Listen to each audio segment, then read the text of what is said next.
अस्सलामुअलैकुम सामीन। 8 रबीउल अव्वल है, 5 अक्टूबर है। ख़बर का उन्वान है, वज़ीर आला मनोहर लाल खट्टर चंद मिनट पहले मेदांता अस्पताल पहुँचे, जहां उन्होंने साबिक वज़ीर आला उत्तर प्रदेश मुलायम सिंह यादव और साबिक वज़ीर आला हरियाणा ओम प्रकाश चौटाला की इयादत की।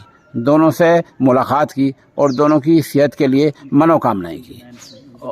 और उनका बयान हम आपको मनोहर लाल खट्टर का हम आपको बयान सुनवा रहे हैं, इसे आप सुने और उन अफवाहों को दरगुजर करें जो पिछले 24 घंटों से लोग फैला रहे हैं।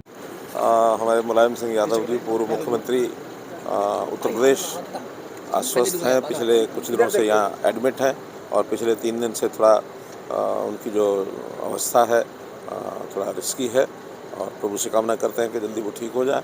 उनको देख करके आया हूँ। उनके बेटे अखिलेश यादव जो हमारे पूर्व मुख्यमंत्री उत्तर प्रदेश, उनसे मिलना हुआ है। मैंने उनको भी परिवार के कुशल क्षेम के लिए प्रभु को कामना की है और साथ ही हमारे पूर्व मुख्यमंत्री ओम प्रकाश जी चौटाला वो भी यहाँ एडमिट हैं, उनको भी मिल करके आया हूँ। प्रभु इन दोनों की सबके स्वास्थ्य की एक प्रकार से शुभकामना करते हुए उनको जल्दी स्वस्थ करें, ऐसे मेरी सर। नेताजी की कैसी कंडीशन है? डॉक्टर से जो बात हुई है सर? डॉक्टर से बात हुई है, अभी कुछ पहले से इम्प्रूवमेंट है, लेकिन एकदम हम ऐसा तो नहीं कह सकते कि कोई रिस्की जोन से बाहर आ गए हैं, लेकिन कुछ इम्प्रूवमेंट है और एक आध दिन बाद ज़्यादा पता लगेगा।